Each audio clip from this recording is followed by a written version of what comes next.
আমি মনে করছি কুমিল্লায় মাহফিল কোথাও। আমি ঢাকা থেকে 3টায় বের হয়েছি, বাদ বাকি বয়ান ধরবো, কিন্তু এটা তো অনেক দূর। লাকসাম পার হলাম, এরপর এক বাজার এলাম, সেখান থেকে আর এক কুমিল্লা মনে হয় এলাম, নাকি রাস্তা ঘুরাই আনছে তাও জানি না। এখান থেকে বিশ্ব রোড কাছাকাছি আছে, তাহলে আমরা তো ঘুরাই আনছে কেন ভাই? মোটামুটি একটা দুনিয়া ঘুরুন্ড দিছে এমন একটা অবস্থা। তো যাই হোক, এই যে আমি আসছি এত দূরে, বাদ মাগরিব এত দূরে বয়ান হলে হয়তো দিতাম না। আমি খুব দূরে প্রোগ্রাম করি না বললেই চলে, কিন্তু আমি আসছি কেন? এত দারুণ একটা বয়ান আপনাদেরকে দেব, যে বয়ানে আমার আশেপাশে দাওয়াত বাড়ে, এই চিন্তা নিয়ে না। দাওয়াত বাড়ে কোন সময়, যেগুলো আছে এগুলোই ঠিক মতো যাইতে পারি না। কালকের মাহফিলও যাইতে পারিনি। যাও টুকটাক বয়ান করি, একটা উদ্দেশ্য আমার আছে। আমি আমার রিয়েলাইজেশনে যতটুকু দেখেছি, বাংলাদেশে ওয়াজের মতো এমন একটা ক্ষেত্র সারা বিশ্বে আপনি পাবেন না। ইসলামের বিপ্লব বলেন, জয়গান বলেন, এই মাহফিল দিয়েই সম্ভব ছিল, কিন্তু হচ্ছে না। কি কারণে? আমি প্রায় সময় বলি, আমার কথাটা আপনি মিলাইয়া দেখেন। আওয়ামী লীগের মঞ্চে আওয়ামী লীগের কর্মীরাই যাইত, তাদের সভা সমাবেশে তাদের লোকই যাইত, বাইরের কেউ যদি যাইত সেটা দেখার জন্য। পরিমাণে কম, সংখ্যায় কম। এরপরও নেতা কর্মীকে টাকা দিতে হইতো, ভাড়া দিতে হইতো, বিরিয়ানি খাওয়াইতো, তবু চেয়ার খালি থাকতো। বিএনপি একই, তাদের মঞ্চে তাদের লোক যায়, তাদের আয়োজনে তাদের লোক যায়, তারাও টাকা দিয়ে নেয়, খাবার দেয়, এরপর চেয়ার খালি দেয়। এর মধ্যে আবার নিজেরা মধ্যে চেয়ার দিয়ে মারামারিও লাগে। অন্যান্য রাজনৈতিক দল একই অবস্থা। এক রাজনৈতিক দলের কর্মীরা অন্য রাজনৈতিক দলের সভা সমাবেশে যায় না, গেলেও কম যায়। একমাত্র ময়দান ওয়াজ মাহফিল, যেখানে সব দল মতের মানুষ যায়। বিরানির লোক নাই, আসা যাওয়ার ভাড়া নাই। কথা বলেন না কেন? রাজনৈতিক মঞ্চে একজন আলোচক কথা বলতে পারে 2 মিনিট, 3 মিনিট, সর্বোচ্চ 5 মিনিট, তাও শীর্ষস্থানীয় দায়িত্বশীলরা। এই 5 মিনিটে কি আর বলা যায়? কিছু উগ্র মেজাজে কঠিন কিছু বিশাল কণ্ঠস্বরে কথা বলে স্লোগান তোলা যায়, এর চেয়ে বেশি কিছু বোঝানো যায় না। কিন্তু ওয়াজের ময়দানে আওয়ামী লীগ আছে, বিএনপি আছে, যুবলীগ আছে, চরমনায় আছে, জামাত আছে, সুরেশ্বর আগ্রসীর লোকজন মাহফিলে এসে বসে। একজন আলেম আধা ঘন্টা, 1 ঘন্টা, 2 ঘন্টা, 1.5 ঘন্টা কোরআন সুন্নাহ দিয়ে সুন্দর করে একটা বিষয়কে বুঝিয়ে দেন। এই ময়দান থেকে যদি বিপ্লব না ঘটে, তো আর কোত্থেকে ঘটবে? অথচ আমাদের এই ময়দানগুলোতে যা হওয়ার কথা ছিল তা হচ্ছে না, হচ্ছে উল্টাটা। এজন্য আমি এই ময়দানের সংস্কার চাই। এই ময়দান যেন ফলপ্রসূ হয়, সেই মিশনে নেমেছি। আর এই কারণে অনেক কমিটি আমার উপরে নাখোশ, বক্তারা পর্যন্ত নাখোশ, অনেক বন্ধু বান্ধব নাখোশ। কারণ আমার সংস্কারে একটা শর্ত আছে, রাত 10টার পর আমি বয়ান করি না, এবং এটার উপর আমি বেশ কঠোর। এসার পরেই বয়ান দিতে হয়। আপনি একটু দেরি করে দেন, কিন্তু 10টায় আমি ছেড়ে দেব। মাইকের সাউন্ড, বাইরের মাইকের সাউন্ড মানুষের বিরক্তিকর হতে পারবে না। হয়তো মাইক বন্ধ করেন, না হয় দেন, সাউন্ড কমায়া দেন, মানুষ যেন বিরক্ত না হয়। মাহফিল আয়োজন করবেন, এলাকার ইমাম সাহেবদেরকে, এলাকার মাদ্রাসার ওস্তাদদেরকে প্রায়োরিটি বেশি দিতে হবে। তাদেরকে জহুরের পর বয়ানে বসায় দেয় মাইকোলারের সামনে নিয়ে। কেন? তাদের কি দাম আর ইজ্জত নাই? তাদেরকে কেন এশার পরে দিচ্ছেন না, রাত 9টায় দিচ্ছেন না? বড় মসজিদের ইমাম সাহেব, এলাকার বড় মাদ্রাসার হুজুর আলোচনা ভালো করেন, তাকে ডেকে দাওয়াত দেওয়া হলো। হুজুর এসে বয়ান করলেন, যাবার সময় 500 টাকা ধরায় দেয়। কেন? দূরের আলোচককে যা দেন তাকেও তার পরিমাণ দেন, না পারলে একটু কম দেন, বেশি কম দেন কি লেগা? ওয়াজ মাহফিলের এই আয়োজনের রসুম ভেঙে ফলদায়ক যেই মাহফিল হবে সেই মাহফিলের স্লোগান তুলছে। এই যে আপনারা আসছেন, সবাই যে বয়ান শুনতেই আসছেন, আমল পরিবর্তনের জন্যই আসছেন, এটা আমি বিশ্বাস করি না, এবং আমার বিশ্বাস না করাটা কোনোভাবেই অযৌক্তিকও হবে না।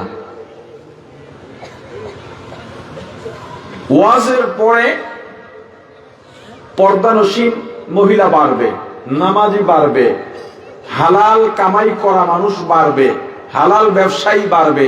কিন্তু এত বছর ধরে ওয়াজ হয়, আমি যদি আপনাকে বলি আপনার এলাকার মসজিদে গত বছর থেকে এবছর এ পর্যন্ত ফজরের জামাতে কয়জন নতুন মুসল্লি বাড়ছে, আপনি আমাকে দেখাইতে পারবেন না।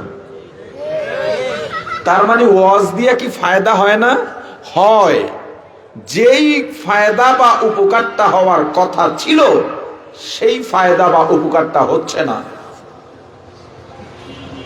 এখন আপনারা যারা আসছেন, আমি যতটুকু আলোচনা করব, এভাবে কথা বলে শেষ করে দিয়ে চলে যাব। আপনারা আমাকে গালি না দিলেও কেউ ভালো বলবেন না। কেন? আপনারা ওয়াজে আসেন নাই। আপনারা জানেন মেজবা হুজুরের একখান গলা আছে, টান মারলেই মজা লাগে, এজন্য আসছেন। কি চুপ করে এসেছেন যে? আমি চাই এলাকার আলেমরা সাধারণ মানুষকে এটা বুঝাতে সক্ষম হোক। ওয়াজ, ওয়াও আইন জ, আরবি শব্দ, উপদেশ দেওয়া। পরিভাষায় যদি বলি, যেই জান্নাতে ছিলাম ওই জান্নাতে যাওয়ার জন্যে যেই পথের নির্দেশ করা হয়, ওই জান্নাত থেকে পদচ্যুত হইয়া জাহান্নাম থেকে যেভাবে বাঁচা যায়, এই কথাগুলো যে বলে তাকে বলে ওয়াইজ, আলোচক। যেই কথাগুলো বলা হয় ওই কথাগুলোর নাম ওয়াজ। সেটা সুর দিয়া বললে ওয়াজ, সুর ছাড়া বললে ওয়াজ, আপনার ইমাম বললে ওয়াজ, মেজবা হুজুরে বললে ওয়াজ, দাঁড়াইয়া বললে ওয়াজ, বসে বললে ওয়াজ। মানুষ ওয়াজে যাক, আওয়াজে না যাক। ওয়াজে যাওয়ার পরে যদি আল্লাহ কারো গলার কণ্ঠস্বর ভালো দিয়ে দেন এবং সেই অনুপাতে উনি সুর দেন, সেটা হলো অপশনাল ব্যাপার, অতিরিক্ত ব্যাপার, এটা বোনাস, আলহামদুলিল্লাহ। কিন্তু বোনাস জিনিসকে আসল বানাইলে মূল বেতন পাওয়া যাবে না। এমনকি আপনারা বোনাসের জন্য নেবেন না বেতনের জন্য? বেতন ছাড়া বোনাস পাওয়া যায়? বেতনের যে কাজ, এই কাজটাকে আগে স্থির করে। আমি আসছি আপনাকে জান্নাতে পৌঁছাইয়া দিতে না, আপনাকে একেবারে খাঁটি মোমেন বানায় দেবো, এই জন্য আমি আসিনি। গুনাহ ধুইয়া মুছা একেবারে আত্মশুদ্ধ করে দেব, এটার জন্য আমি আসিনি। আমি আসছি কেন? আমি আসছি আপনার ঘুমন্ত কলবের দরজায় নক করতে। যে অন্তরটা ঘুমিয়ে আছে, এই অন্তরে যেই চিন্তা ঘুমিয়ে আছে বা চিন্তার উপরে ময়লার আবরণ পড়ে আছে, সেই চিন্তা আর চেতনায় ধাক্কা দিতে, যে আমরা মুসলিম, আমাদের কি করা দরকার ছিল আর কি করছি এখন, আমাদের কতটা অগ্রসর হওয়ার কথা ছিল, কতটুকু অগ্রসর হতে পেরেছি। আজকে শুধু বাংলাদেশ নয়, বিশ্বব্যাপী মুসলমানের বিরুদ্ধে ষড়যন্ত্র চলছে। আর এই 24-এর মুক্তি আন্দোলনের পরে বাংলাদেশের বিরুদ্ধে বিশেষ করে ইন্ডিয়া উঠে পড়ে লেগেছে। এমন ভাবে প্রোপাগান্ডা ছড়াচ্ছে, এই ইন্ডিয়া তাদের দোসর দিয়া এত বছর এই বাংলাদেশকে কোণঠাসা করে রেখেছিল, যার জন্য শেখ মুজিবুর রহমানের মীমাংসা করে দেওয়া, যুদ্ধ অপরাধীদেরকে ক্ষমা করে দেওয়া বিষয়কে সামনে এনে আবার বিচার হলো, ফাঁসি হলো। বাংলাদেশে এই বাবদ হাজার হাজার কোটি টাকা অপচয় করা হয়েছে। আমার বাবার সাথে একজনে অন্যায় করেছে, কথার কথা, আমার বাবা মাফ করে দিচ্ছেন। তাহলে আমি এখন এসে তার বিচার করতে পারি? তাহলে বাপের সুসন্তান হই না কুলাঙ্গার হই? আর কথা বলেন না কেন? পাকিস্তান আমাদের বিরুদ্ধে জুলুম করেছিল, এ ব্যাপারে তারা বারবার, গত ইমরান সরকার এটা নিয়ে বারবার দুঃখ প্রকাশ করেছিল। এরপরেও সেই পাকিস্তানকে আমাদের, যেহেতু আমরাও মুসলিম তারাও মুসলিম, এই ইন্ডিয়া তাদের মিশন বাস্তবায়ন করার জন্য পাকিস্তানকে যেহেতু তারা কোণঠাসা করে রাখতে চায়, আমাদেরকে দিয়াও পাকিস্তানকে ভিলেন বানিয়ে রাখা হয়েছে।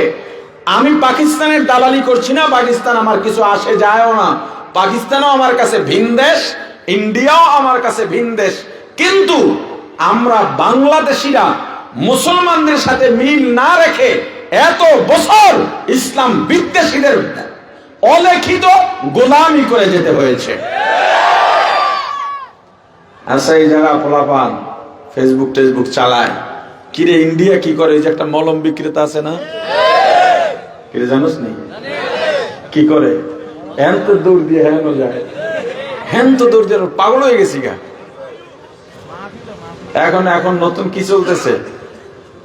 বাংলাদেশ থাকবে না, থাকবে না বাংলাদেশ। কিরে বলাবান চিল্লাস না কেন? আরে ছিল চিল্লা, এখন চিল্লানোর সময়। এতকাল জবান বন্ধ রেখেছে, এবার চিল্লাও, সত্যের জন্য চিল্লাও, দেশের জন্য চিল্লাও, ইসলামের জন্য চিল্লাও, অধিকার আদায়ের জন্য চিল্লাও।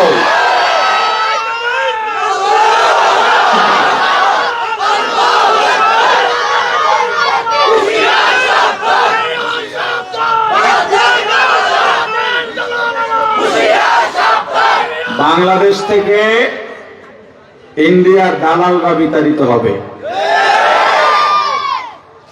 আমরা ইন্ডিয়ার খাইও না, ইন্ডিয়াকে পুজিও না, খালি বিবারিয়ার টেডা বাহিনীর ছাইরা দিব, আর লাগবো না। বলে দেবো আখাউরা তোমরা দাঁড়াও এই সাইড থেকে, এরপরে সুয়াগাজী এদিক থেকে যে বর্ডার আছে ত্রিপুরার, এদিক থেকে সব বিবারিয়ার টেডা বাহিনী দাঁড়াই যাবো। ওগো মিসাইল ফেল, মাঝে মাঝে দেখেন না সোশ্যাল মিডিয়ায় কেমনে মারে, যেন মারে হ্যাঁ গিয়ে পড়ে। আশা করা যায় এই দেশের বাংলাদেশিরা সব দল মত নির্বিশেষে যদি ঐক্যবদ্ধভাবে এই 24-এর মুক্তি আন্দোলন তথা গণ অভ্যুত্থানের স্পিরিট ধরে রেখে এগিয়ে যেতে পারে, কোন শকুনি থাবা আর বাংলাদেশকে গেলা তো দূরের কথা, ঠোকর দেওয়ার সাহস করতে পারবে না ইনশাআল্লাহ। সবাইকে এই মর্মে ঐক্যবদ্ধ থাকতে হবে। রাজি সবাই? জোরে আল্লাহ কবুল করেন। আল্লাহ বলেন, ইয়াউমা লা ইয়ানফাউ মালুম ওয়ালা বানুন ইল্লা মান আতাল্লাহ বিকলবিন সালিম। এই যে এত ধন সম্পত্তি, টাকা পয়সা, সন্তান সন্ততি, নেতা নেত্রী, দল ফেরকা, লা ইয়ানফা, কিয়ামতের ময়দানে কোনো কিছু উপকারে আসবে না। একজনের সন্তান আছে 5টা,